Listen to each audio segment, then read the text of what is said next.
Hello guys, welcome करती हूँ मैं मेरे channel all in one education channel पे।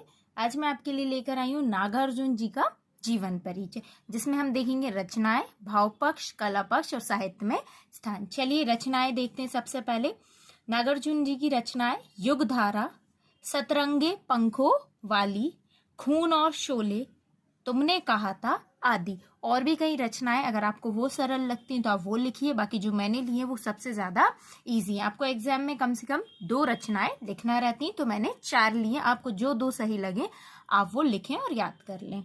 मैं फिर से रिपीट करती हूँ: युगधारा, सतरंगे पंखों वाली, खून और शोले, तुमने कहा था। चलिए अब हम देखते हैं भाव पक्ष।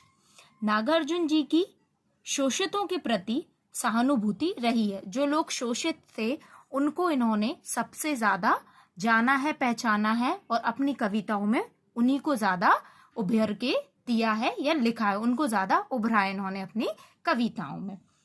उन्होंने हर स्तर पर शोषण का विरोध तीखे शब्दों में किया है। मतलब जो शोषण था उसका विरोध जो करा, उसके लिए इन्होंने तीखे, जो एकदम कठिन शब्द होते हैं, जो एकदम चिवने वाले होते हैं, तीखे शब्दों का प्रयोग किया। नागार्जुन जी ने प्रकृति का वर्णन अत्यधिक मनोरम रूप में किया है। अब जो ये प्रकृति कवि भी थे तो इन्होंने प्रकृति का वर्णन भी बहुत अच्छे तरीके से किया है। लेकिन ये गरीबों, दलितों के प्रति ज्यादा सद्भावना रखते थे। आपने गरीब, दलित तथा निर्धन जीवन को उन्होंने निकट से देखा है, क्योंकि उन लोगों के जीवन को इन्होंने बहुत पास से देखा। तो ये ज्यादा से ज्यादा अपनी कविता में उनको उभेरने की कोशिश करते थे। चलिए कला पक्ष। मतलब आपने बोलचाल की खड़ी बोली में काव्य रचना की है। बोलचाल की जो भाषा थी वही आपने उपयोग करी। सरलता, सुबोधता और स्पष्टता आपकी भाषा की मूल विशेषता है। सरल है, सुबोध है, स्पष्ट रूप से आप उनकी भाषा को समझ सकते हैं।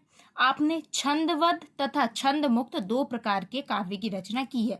उनके कुछ काव्य छंद में है, कुछ काव्य छंद से मुक्त है।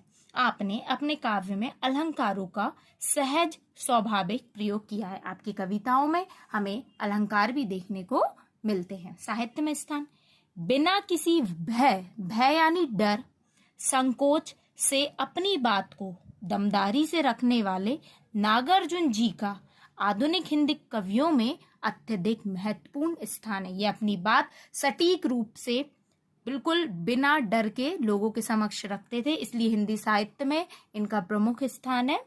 इसलिए इन्हें हिंदी साहित्य हमेशा स्मरण रखिएगा, याद रखिएगा, या ये हिंदी साहित्य के कुलभूषण, आप ऐसी लाइनें लिख सकते हैं, कुलभूषण के नाम से जाने जाएंगे। और अगर आपको किसी और कवि का परिचय चाहिए, लेखक का, तो आप मुझे कमेंट करिए, मैं बिल्कुल आपको वो परिचय ला कर दूंगी। Thank you for watching. Like and subscribe my channel.